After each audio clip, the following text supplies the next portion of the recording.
This story is titled, I Dedicated My Life to Our Family Business. But when my father retired, he handed everything to my unqualified sister instead. Hi everyone! Before we dive in, a quick favor. If you enjoy content like this, please hit the subscribe button. It's free, supports the channel, and makes sure you never miss out on amazing videos. Alright, let's get started. I'm 29 male, and for as long as I can remember, my life has been tied to our family business. My dad, Hank, started the furniture company back in the 80s when he was barely scraping by. He always said it was his ticket out of poverty. What started as a tiny workshop in a rented garage grew into a full-scale operation, with a showroom, loyal clients, and a reputation for crafting some of the best custom furniture in the state. We didn't make cheap stuff you'd find at a big box store. No, we built pieces that people bragged about owning. Conference tables for high-end offices, hand-carved dining sets for wealthy families, and custom desks for executives who didn't blink at spending 5 figures on a workspace. Dad always called it functional art. Growing up, it was understood that I'd take over one day. Not in a golden spoon in your mouth kind of way, but more like, you're the oldest son, so this is your duty. I didn't mind. I loved the work. When I was 10, Dad started taking me to the workshop on weekends. At first, I was just sweeping floors and stacking scrap wood, but I soaked up everything. I watched how he worked with his hands, how he treated every piece of wood like it had its own personality. By the time I was a teenager, I was sanding and staining chairs, learning about tools, and tagging along to client meetings. Jake, Dad would say, this business isn't just about making furniture. It's about making relationships. People don't just buy our work, they buy us. That stuck with me. Meanwhile, my younger sister Chloe couldn't have cared less. She's 4 years younger than me and always acted like she was too good for anything that didn't involve social media or shopping. While I was in the workshop, Chloe was usually off with her friends, spending Dad's money on designer clothes or whatever the latest trend was. Chloe always had this air of entitlement. Even as a kid, she never heard no. If she wanted something, she got it. I remember one Christmas when she threw a tantrum because her tablet wasn't the exact color she wanted. She cried until Dad went out the next day and bought her the one she'd asked for. Meanwhile, I was expected to be the responsible one, the kid who didn't complain and got straight to work. By the time I graduated high school, I was practically Dad's right-hand man. College wasn't even a discussion. I went straight into the business. Why wouldn't I? I'd been preparing for it my whole life. I worked every department, warehouse, sales, admin, even delivery, so I'd know the company inside and out. Chloe, on the other hand, spent her college years finding herself. She switched majors 3 times before finally settling on marketing. Not that she ever planned to actually use her degree. After graduation, she floated between random projects, calling them passion ventures, that she dropped as soon as they got hard. Still, she loved showing off the family business. She'd tell her friends, my family owns this amazing company, but she never lifted a finger to help. She'd come into the showroom occasionally to get content for her Instagram, posting selfies with our work like she had anything to do with making it. It was frustrating, but I let it go. I figured she wasn't a threat. She'd never shown any real interest in the business. By the time I turned 27, I was running the day-to-day operation. Dad had started stepping back a little, letting me take the reins. He still handled the big picture stuff, but I was the one keeping the gears turning. I worked long hours, sacrificed weekends, and skipped vacations because I believed in what we were building. Dad always said, when the time comes, Jake, this business will be yours. You're the one who understands it, who cares about it. Those words kept me going, even when the work got exhausting. Then, last spring, Dad announced he was officially retiring. He called a meeting at the office to share some exciting news. I walked in that day thinking it was going to be a big moment for me, the moment I'd been working toward my entire life. Instead, I walked into a nightmare. When I got to Dad's office, Chloe was sitting in his chair, leaning back with her feet up on the desk. She had this smug grin plastered on her face, like she'd just pulled off the biggest prank of the century. Dad was standing next to her, looking calm. Too calm. Jake, he said, I've made a decision. Chloe is going to take over as CEO. At first, I thought I misheard him. What? I asked, genuinely confused. Chloe's taking the lead, he repeated, as if it was the most obvious thing in the world. I laughed, waiting for the punchline. Good one, Dad. What's the real announcement?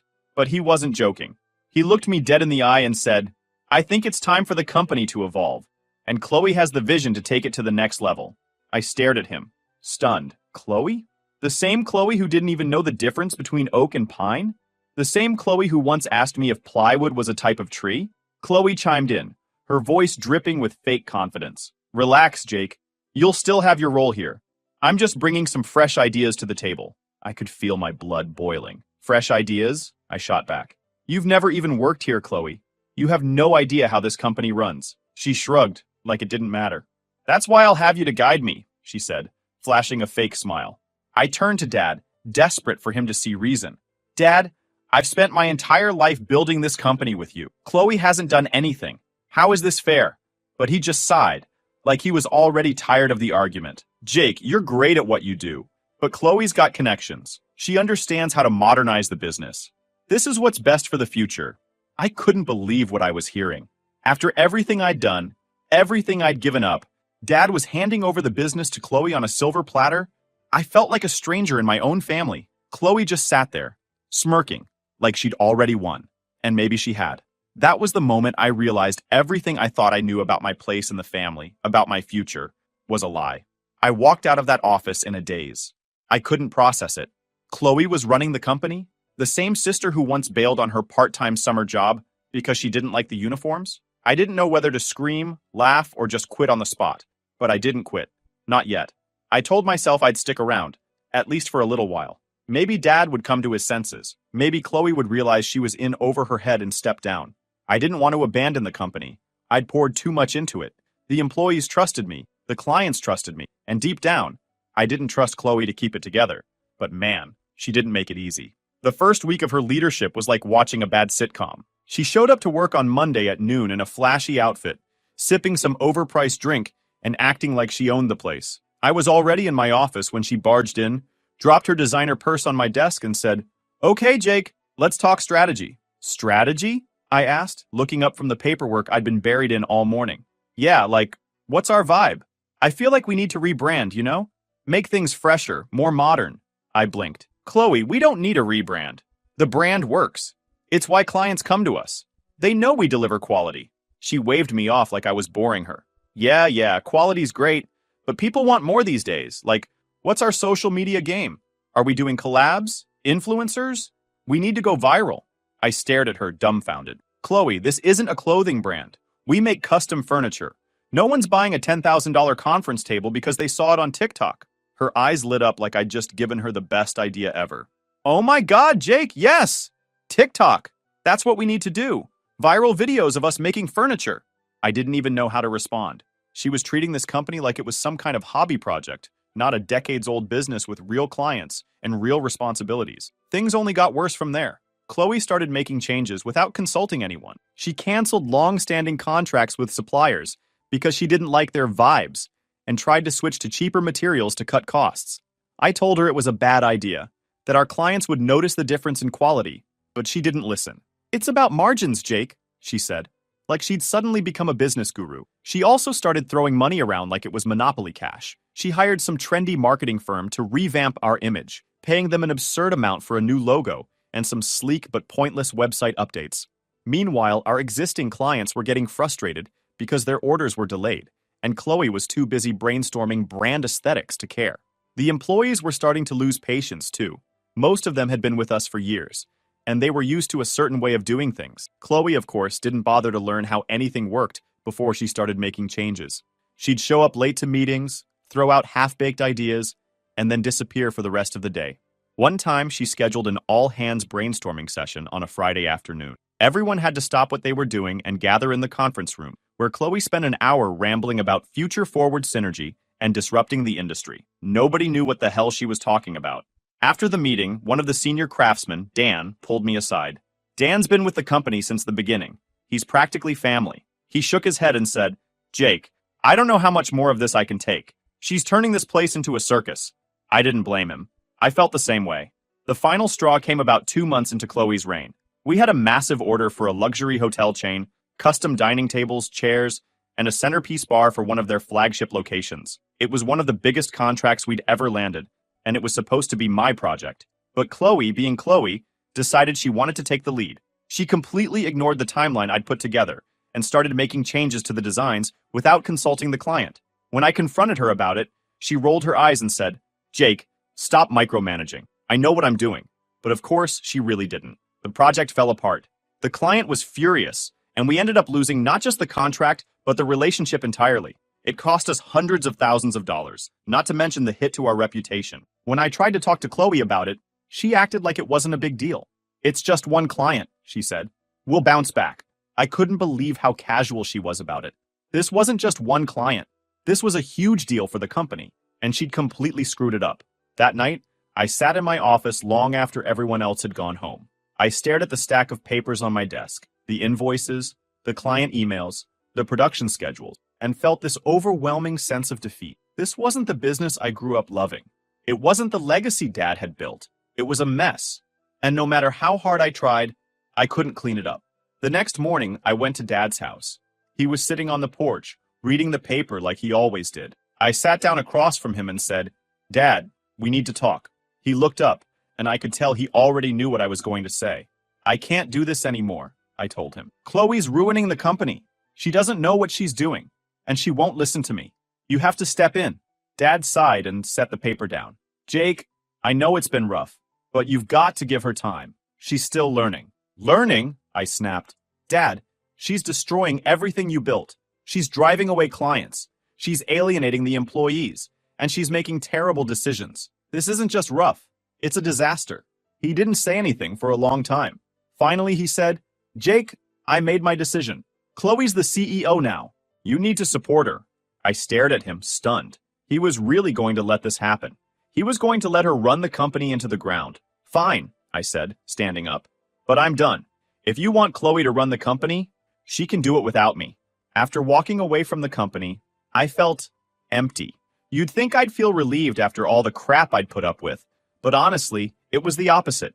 The business wasn't just a job to me, it was my whole life.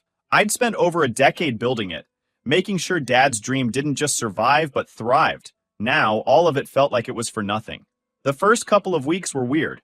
I didn't know what to do with myself. I'd spent years waking up at 5 a.m., heading to the office, and not leaving until it was dark. Suddenly, I had all this time, and I hated it. I'd sit in my apartment, scrolling through job postings that didn't feel right. I couldn't imagine working for someone else, but starting over? That felt impossible too. Meanwhile, I heard bits and pieces about what was happening at the company. Old coworkers would text me, venting about how chaotic things had gotten. Chloe was doubling down on her modernization plans, ignoring deadlines, and alienating clients. One guy told me she'd fired 2 senior craftsmen because their vibe didn't fit the brand. Those men had been with the company for years, and now they were out of work because Chloe didn't like how they dressed. Clients were pulling out left and right. Orders were delayed. Quality was slipping, and the showroom was practically a ghost town. The worst part?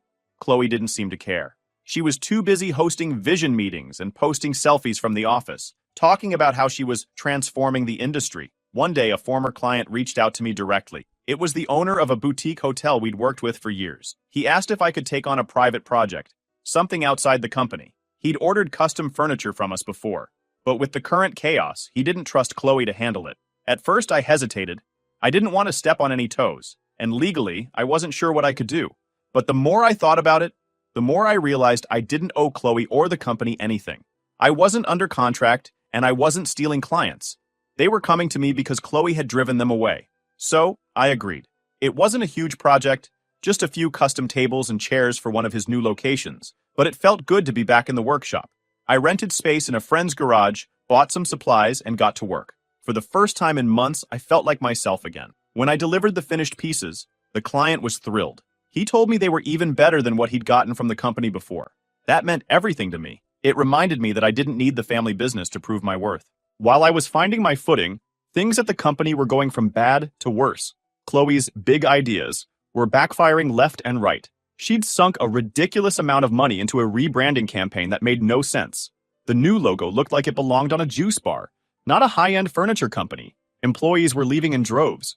By this point, most of the senior staff had either quit or been fired. Chloe replaced them with her friends, people who had zero experience, but knew how to agree with her every whim. The craftsmanship suffered, the quality control went out the window, and the company's reputation took a massive hit. Even Dad couldn't ignore it anymore. One night, I got a call from Mom. She sounded exhausted, like she'd been crying. "Jake, your dad's not doing well," she said.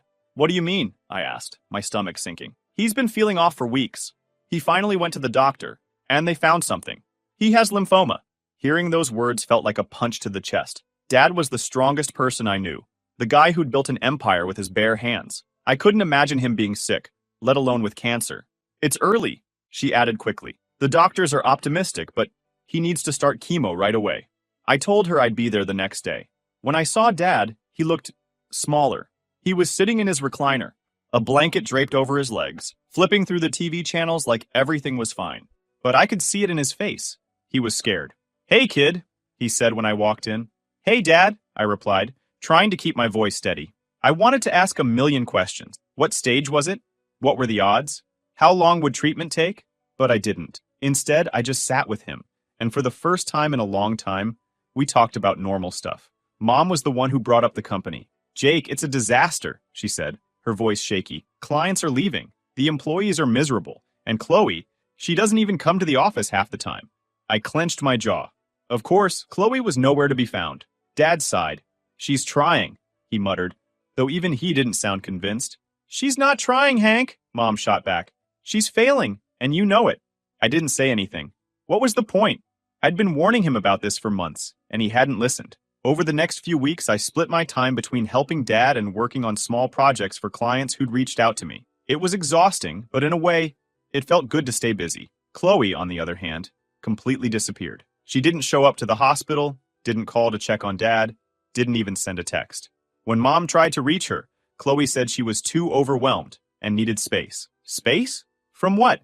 She wasn't the one fighting cancer, and she sure as hell wasn't running the company. By the time Dad started his second round of chemo, the company was hanging by a thread. Employees were quitting faster than they could be replaced, and clients were openly trashing us online.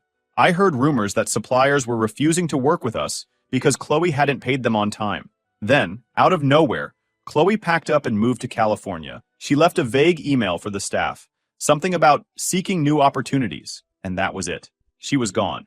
Mom called me the day Chloe's email went out. She was furious. "Jake, she abandoned us," she said. "She abandoned your father when he needs her most." I don't even know what to do anymore. I didn't know what to say. Chloe had always been selfish, but this was a new low. She'd walked away from the mess she'd made without a second thought, leaving the rest of us to pick up the pieces. By now, the company was in free fall. Clients were threatening lawsuits, employees were demanding unpaid wages, and Dad was too sick to step in. I knew I had to make a decision. Either let the company crumble or step in and try to save it. Part of me wanted to let it burn. After everything that had happened, after how Dad had dismissed me and Chloe had disrespected me, why should I care? But another part of me couldn't do it. This company wasn't just Dad's legacy, it was mine too. So I rolled up my sleeves and got to work. When I decided to step back into the company, I knew it wasn't going to be pretty. What Chloe left behind wasn't just a mess. It was a full-on dumpster fire. The employees were demoralized, the clients were pissed, and the company was hemorrhaging money. I wasn't even sure if it could be saved, but I couldn't just stand by and let Dad's life's work go up in flames. Walking back into the office felt strange. It had been months since I'd quit, and everything looked wrong. Chloe's ridiculous rebranding campaign was everywhere. Gaudy posters with meaningless slogans like "Elevate Your Space" plastered across the walls. The showroom was practically empty, and the few employees who were left looked like they were just going through the motions. I walked into the workshop, and my heart sank. The space, which used to be a hub of activity, was dead quiet. Only two craftsmen were left, Dan and another guy named Miguel. They were working on a half-finished dining table, their expressions grim. "Jake," Dan said when he saw me, "what are you doing here?" "I'm back," I said, trying to sound confident even though I wasn't sure what that meant yet. Dan raised an eyebrow. "You here to clean up Chloe's mess?" "Something like that," I muttered. He nodded, his face unreadable, then went back to work. The first thing I did was dig through the company's finances. It was worse than I thought.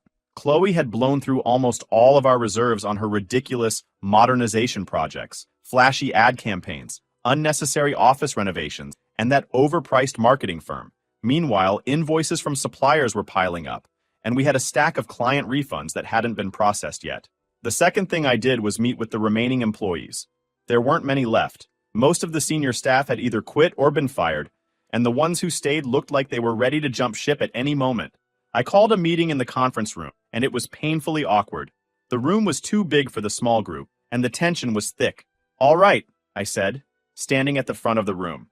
"I know things have been rough lately. Chloe's decisions, well, Let's just say they weren't great, but I'm here now, and we're going to fix this. One of the sales reps, Karen, raised her hand. How? Half our clients have left, and the ones who haven't are threatening to sue us. Do you have a plan? I didn't blame her for being skeptical.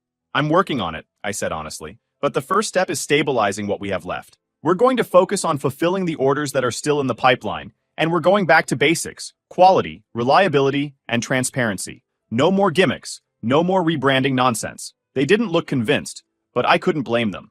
Actions speak louder than words, and I had a lot of work to do. The next few weeks were brutal. I worked nonstop, trying to put out fires while rebuilding relationships with clients and suppliers. I spent hours on the phone, apologizing to people who'd been burned by Chloe's incompetence and begging them to give us another chance. Some agreed, reluctantly, but others told me to get lost. One client, a small design firm we'd worked with for years, said, "Jake, I trust you, but I don't trust the company anymore. How do I know this won't happen again?" I didn't have a good answer. All I could do was promise to personally oversee their projects and hope they'd take me at my word. At the same time, I had to deal with the employees. Morale was at an all-time low, and I couldn't blame them. Chloe had treated them like pawns in her ridiculous schemes, and they were understandably bitter. I made it a point to talk to each of them individually, to hear their concerns and let them know I was there to support them. It wasn't easy. Some were hesitant to trust me after everything that had happened, and a few even told me they were planning to leave as soon as they found other jobs. But others, like Dan and Miguel, were willing to stick it out. For now, at least. Then there was Dad. He was still recovering from chemo, so he wasn't around much, but I kept him updated on what was going on. Every time I told him about another disaster I had to clean up, he'd sigh and mutter, "I should have listened to you, Jake." Part of me wanted to throw it in his face. Yeah, you should have. But what good would that do? He was already beating himself up enough. Instead, I focused on moving forward. One evening, I stopped by their house after work to drop off some groceries for Mom. She'd been too busy taking care of Dad to keep up with errands, so I figured it was the least I could do. When I walked in, Dad was sitting in his recliner, staring at the muted TV. He looked up when he saw me and gave a weak smile. "Hey, kid," he said, his voice a little raspy. "Hey, Dad," I replied, setting the bags on the counter. "You staying for dinner?" he asked. I hesitated. Part of me wanted to say no, to avoid sitting through another awkward meal where we danced around the elephant in the room. But then I looked at him, really looked at him, and realized I didn't know how many more dinners we'd have. "Yeah, I'll stay," I said, grabbing a chair and pulling it up next to him. We sat in silence for a while, watching some nature documentary about lions. I could tell he wanted to say something, but he kept clenching and unclenching his hands like he was trying to work up the courage. Finally, he spoke. "Jake, can I ask you something?" "Sure," I said, not sure where this was going. "Do you hate me?" The question hit me like a ton of bricks. I wasn't expecting that. I sat back, letting the words hang in the air for a moment before answering. "No, I don't hate you," I said honestly. "But I won't lie. It hurt, Dad. When you gave the company to Chloe, it felt like you didn't see me. Like all the work I'd done didn't matter." He nodded slowly, his eyes glued to the TV. "I thought I was doing the right thing," he said after a long pause. "I thought Chloe needed it more than you did. You were always so steady, so dependable. I guess I figured you'd be fine no matter what." That stung in a different way. "Dad, I was fine because I worked my ass off to be fine. That doesn't mean I didn't need your support. You built that company, and I gave everything to keep it going. Then you handed it over to someone who didn't care." He winced, like the words physically hurt him. "I know," he said softly. "I know I messed up. I let you down. I thought Chloe would rise to the occasion. I didn't want to believe she'd walk away like that." I sighed, leaning back in my chair. "She's been walking away her whole life, Dad. You just didn't want to see it." He didn't argue. Instead, he reached over and patted my arm with a trembling hand. "You've done more than I ever could have asked for, Jake. I'm sorry it took me so long to tell you that." Over the next few weeks, Dad started to open up more. I think seeing the company almost collapse, and Chloe's complete lack of accountability, was a wake-up call for him. He'd always been so focused on what he thought people could be that he ignored who they actually were. One night, while we were sitting in the living room, he told me about his early days in the business. "You know, when I first started, I had no idea what I was doing," he said with a chuckle. "Your mom and I used to argue all the time about money. She wanted me to get a regular job, something steady, but I was too stubborn to give up." "Sounds familiar," I joked, and he laughed harder than I'd heard in months. "It wasn't until I had you that I started to figure it out," he continued, his tone turning more serious. "I wanted to build something you could be proud of, something that would give you a better life than I had. And somewhere along the way, I lost sight of that. I didn't know what to say, so I just nodded. It wasn't a perfect apology, but it felt genuine, and that was enough for me. for now anyway. My relationship with Dad still felt like it was hanging by a thread. There were nights I'd lie awake, replaying the moment he chose Chloe over me, wondering how he could have been so blind. As the weeks turned into months, things slowly started to stabilize. It wasn't easy, and there were plenty of setbacks along the way, but we were making progress. I brought back some of the senior staff who'd left, convincing them that the company was worth saving. I reached out to old clients, offering discounts and guarantees to win back their trust. I even took on a few small projects myself, spending nights in the workshop to remind people what our company was really about. Chloe, of course, was still nowhere to be found. She was radio silent. She hadn't called, texted, or emailed since she left for California. As far as I was concerned, that was a blessing. The last thing I needed was her swooping back in to cause more chaos. Mom mentioned she'd tried to call her a few times, but Chloe never picked up. I wasn't surprised. She'd always been good at disappearing when things got tough. Then, one afternoon, Mom told me Chloe had sent an email. It wasn't an apology. Of course not. Instead, it was a rambling message about how she was exploring new opportunities and needed money to reinvest in herself. She said she's struggling to make ends meet. I couldn't stop myself from laughing when Mom told me. She wants money? I said, shaking my head. After everything she's done? Mom sighed. I told her no, we've got enough problems to deal with here, she said. I'm done enabling her. That was the first time I'd ever heard Mom put her foot down with Chloe, and honestly, it was a little shocking. I didn't say it out loud, but I was proud of her for finally standing up for herself. By the end of the year, the company was finally back on solid ground. We weren't thriving yet, but we were stable.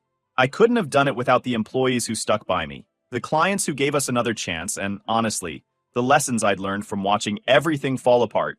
Dad was still recovering, but he seemed stronger every day. And me? I was finally starting to feel like I was in control. It wasn't the life I'd planned, but for the first time in a long time, it felt like things were heading in the right direction. I knew one thing for sure. I couldn't stay. I'd spent so much of my life tied to the company that I couldn't tell where it ended, and I began.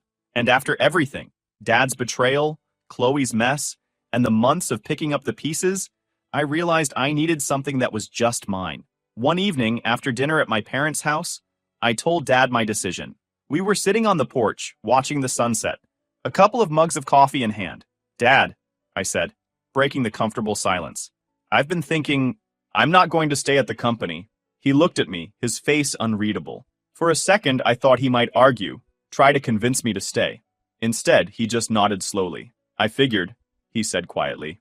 I'm not leaving because of you, I added quickly, or because of Chloe. It's just, I need something new. I need to build something on my own. He took a sip of his coffee, then set the mug down on the table beside him. Jake, I get it. I really do. You've done more for this company than I ever could have asked, and if anyone's earned the right to move on, it's you. Hearing those words felt like a weight lifting off my chest. Thanks, Dad, I said, my voice a little shaky. You know, he continued, leaning back in his chair, when I was your age, I didn't have half the guts you do. Starting this company was the scariest thing I ever did, but it was also the best thing I ever did. If you've got something you want to build, Jake, go for it. Don't wait around like I did. I nodded, letting his words sink in. For the first time in what felt like forever, we were on the same page. The next day, I handed over my resignation. Again. This time, though, I wasn't leaving in anger or frustration. I'd done my part, and I was ready to move on. I worked with the new leadership team to make the transition as smooth as possible, ensuring the company would keep running without me. It felt strange, stepping away after everything I'd been through, but it also felt right. I decided to start my own small woodworking business. Not a big operation like the family company, but something personal, something that reflected my own vision. I rented a little workshop on the edge of town and started taking on custom projects. At first, it was just me and a few basic tools. I'd spend my days crafting tables, chairs, and other pieces for local clients, and at night, I'd work on building a website and spreading the word. It was slow going, but it felt good. Honest, almost. Every piece I made was a reminder that I didn't need the family business to define me. Word started to spread, and before I knew it, I was getting more orders than I could handle on my own. I hired a couple of local craftsmen, guys I trusted to uphold the same standards I'd learned from Dad, and slowly, my little business started to grow. Meanwhile, things with my family were better. Not perfect, but better. Dad was getting stronger every day, and while he still couldn't do the hands-on work he used to love, he found other ways to stay involved. He'd stop by my workshop every now and then, offering advice or just sitting in the corner watching me work. Mom seemed more relaxed too. Without Chloe constantly causing drama, she had more time to focus on herself. She even picked up a new hobby, gardening, which she said helped her stay sane. As for Chloe, she was still in California, doing whatever it was she did. She hadn't reached out since her half-hearted email asking for money, and honestly, I was fine with that. Mom mentioned once that she'd heard through the grapevine Chloe was trying to start a boutique clothing line, but I didn't bother asking for details. One day, about 6 months after I left the family company, I got a call from an old client. It was the owner of a high-end restaurant who'd been with us back when I was still working under Dad. He'd heard about my new business and wanted to order a custom bar and dining set for his latest project. "Jake," he said, "I'll be honest. I was hesitant to work with the family company after everything that happened, but I've always trusted you. If you're the one making it, I know it'll be perfect." Hearing that made all the late nights and early mornings worth it. A few weeks later, I delivered the finished pieces to the restaurant. As I stood there, looking at the sleek, handcrafted bar I'd built from scratch, I felt a sense of pride I hadn't felt in years. This wasn't just another project. It was a symbol of everything I'd overcome. As I was leaving, the owner shook my hand and said, "You've got a gift, Jake? Don't let anyone take that away from you." Looking back, I can't believe how much has changed. A year ago, I felt like I was drowning, trapped in a situation where I'd lost control of everything I'd worked for. Now, I'm standing on my own 2 feet, building something that's mine. The family business is still around, and from what I hear, it's doing okay under the new management team. I don't keep tabs on it, though. I've moved on, and for the first time in a long time, I feel free. If there's one thing I've learned through all of this, it's that sometimes you have to let go of what you thought your life was supposed to be. I spent years chasing Dad's approval, trying to live up to this idea of legacy he'd built in his head. But in the end, the only approval that really matters is your own. I'm not angry anymore at Dad, at Chloe, at any of it. It's all in the past. And while I can't say I'm thankful for the way things went down, I am thankful for where I've ended up. This new chapter isn't what I expected, but it's mine. And that's enough. Thanks for sticking with me through this story. If you've ever had to start over, or if you're thinking about it now, just know this. It's hard, but it's worth it. You're worth it.